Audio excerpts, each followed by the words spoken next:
Okay, so I'm gonna just be honest. Green bandana, green shoes with a green screen. Not the best idea. But hear me out. Hear me out.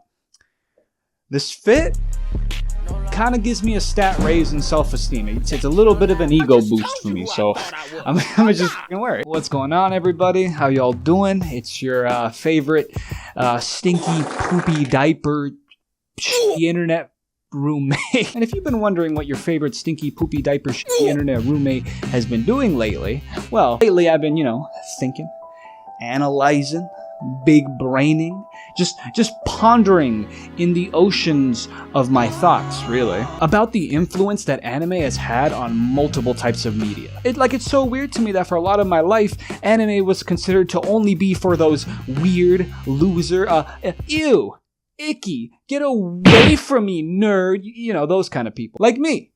I'm a weird, loser, ew, icky, get away from me, nerd kind of guy. But, despite that, pretty much any form of media that these same people that were making fun of us were watching were also crafted by people who also like themselves some desu kawaii anime. Movies, TV shows, cartoons, comic books, video games, music. You can find influences of anime in all of these.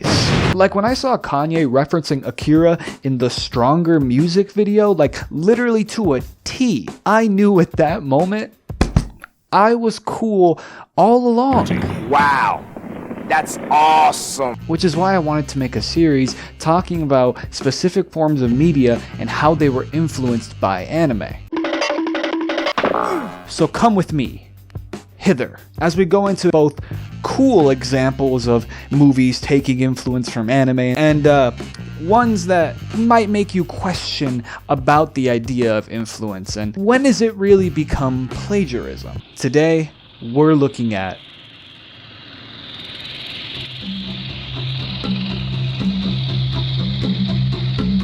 going back in time to 1991 with James Cameron's Terminator 2 with this explosion scene. And I think any anime fan with their Sharingan awakened can see this took a lot of influence from the iconic explosion scene from Akira.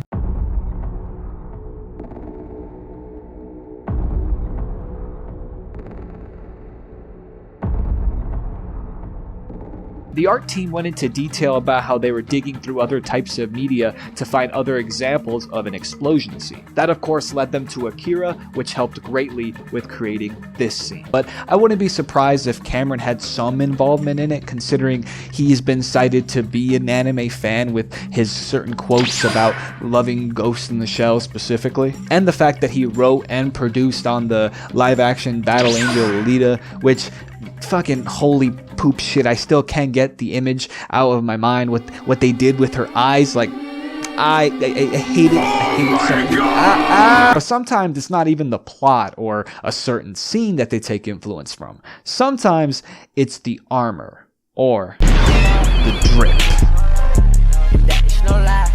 Director of Clash of Titans, Louis Leterrier has been cited as a huge anime fan. When talking about the influence of Clash of Titans, not only did he know the anime name of Saint Seiya, but he also knew the creator, Masami Kurumada. You've reached the second tier of anime fan when you can start naming directors and people behind the anime. This man definitely owns a body pillow. He talks about how in this movie, the armor that's worn by the gods was actually influenced and made to pay tribute to the armor worn by the characters in Saint Seiya. And the coolest full circle thing about this is that Warner Bros, the distributor of the movie, actually hit up the boy Kurumada to see if he would like to have any contribution to the release of the movie in Japan. And he did. He actually made a poster for the film. And I don't know, it kind of makes me feel all fuzzy inside when the dude who got influenced by an anime actually got in contact with the guy who made that anime and they made something together. That is just some wholesome shit.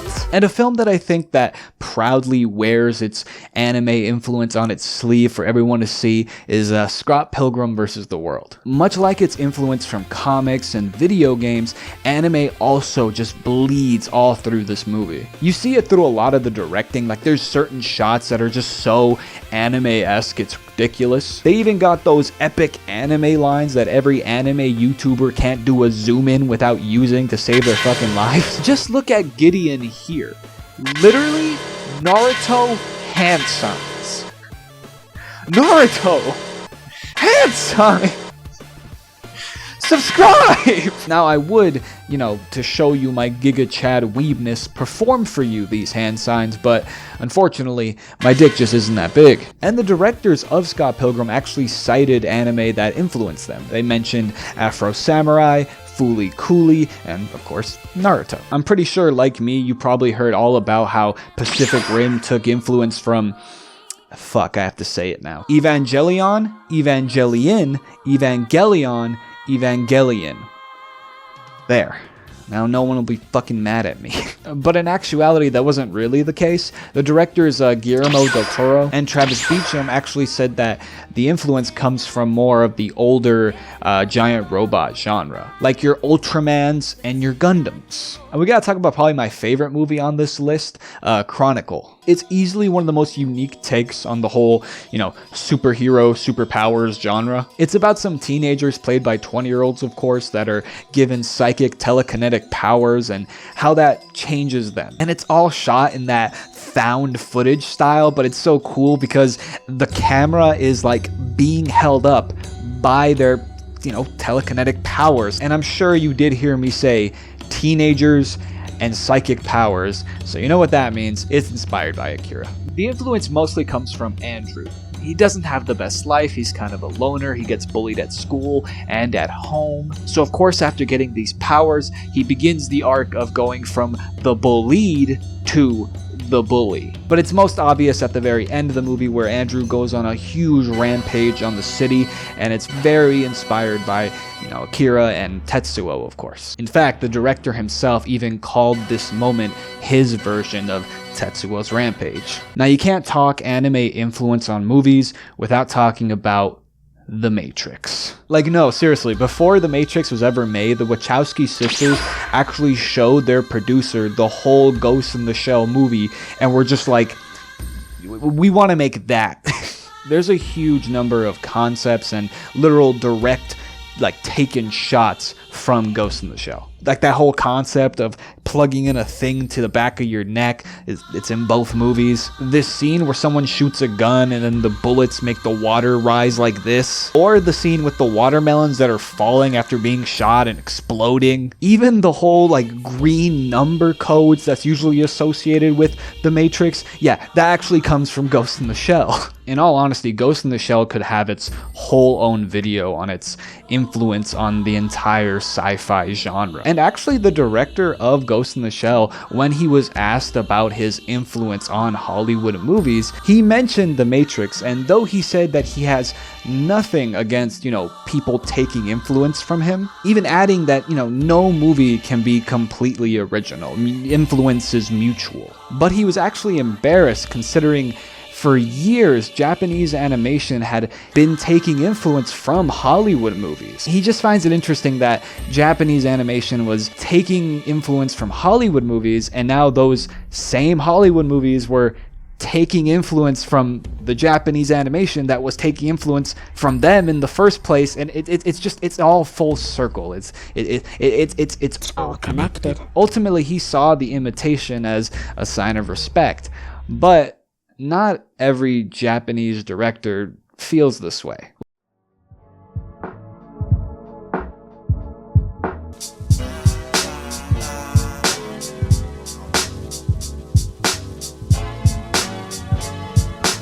Let's talk about the late and great Satoshi Kon.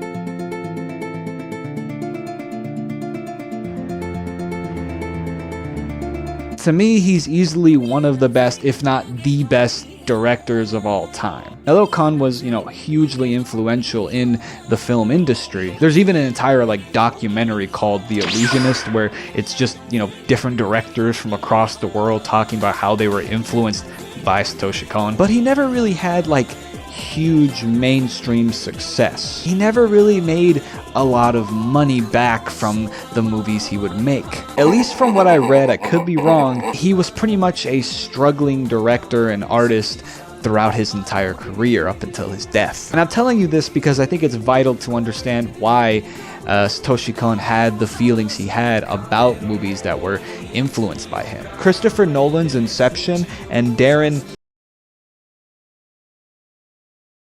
Requiem for a Dream and Black Swan take huge influence from Satoshi Kon's work. Inception has a very similar plot to Satoshi Kon's Paprika. Paprika is about characters who are using a dream machine to go into people's dreams to help them with their, their issues and their problems. But then a dream terrorist starts using this machine to, give people nightmares and control them in the real world, and it's up to our characters to investigate who he is. Inception is also about people using dream machines to enter dreams, but this time our main characters are the dream terrorists. Our main boy Leo is trying to use the machine to enter a dude's dream and plant a idea in his head, mainly because he can't go back to his kids because of his crimes, but if he does this and it works, then his crimes will be resolved. Now, though these plots in general are very similar, I would recommend you watch both these movies. I think they're both great, and the way they further this plot is very different. But without a doubt, Inception takes inspiration from Paprika. There's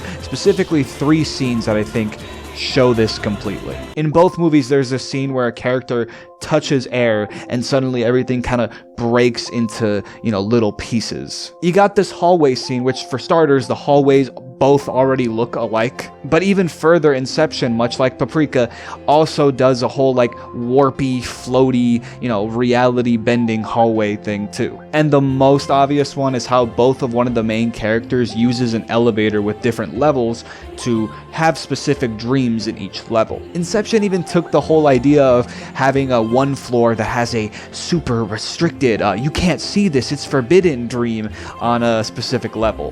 This is obvious that Inception took inspiration from Paprika. But no matter how much painstaking, mind-bending research I had to do, I couldn't find a single quote of Nolan admitting this. And to me, it's weird that, if you're gonna take so much influence from a movie, I think you should at least mention that fact. But luckily for us, with the next director, Darren, he did talk about it. So there's this movie called Requiem for a Dream that came out a year after Satoshi Kon's Perfect Blue. And now I want you to watch these 2 scenes from these movies.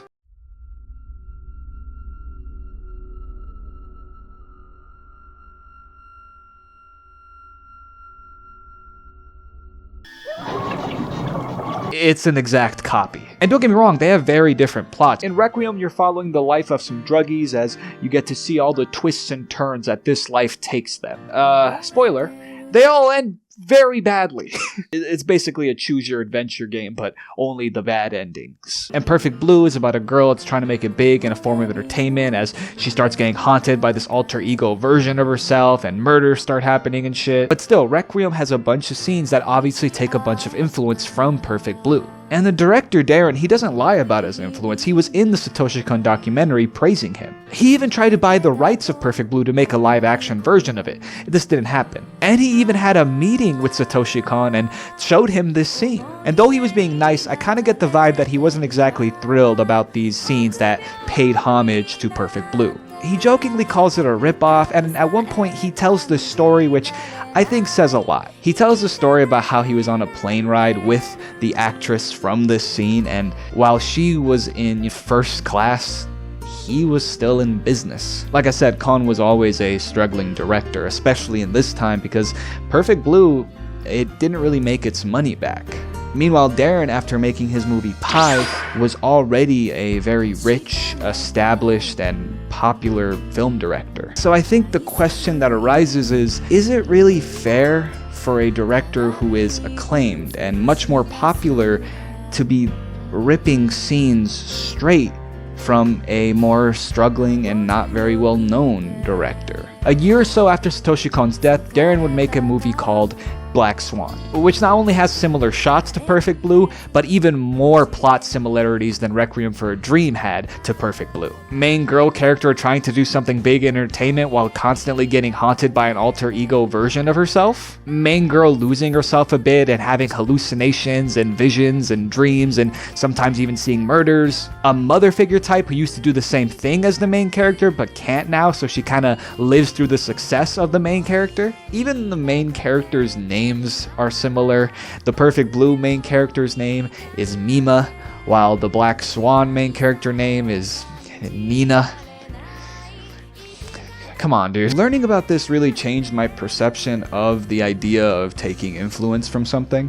Before this, I was always on that idea that imitation is the best sign of respect, or I'm sure you've heard the, great artists steal thing. But usually with that concept comes the idea that you are going to do it in a different way, or even better. Or as Nas puts it, no idea is original, there's nothing new under the sun, it's never what you do, but how it's done. So while I agree that the idea of taking influence is mostly a positive thing, I can't help but feel a little weird about this. This is one director who has more money and is more acclaimed and is overall just more well known than this struggling director, yet he's taking direct scenes and shots from him. I think the best way I can end this video is by asking all of you look very cute today, by the way. Do you think this is fair? And at what point does taking influence go from a sign of respect and paying homage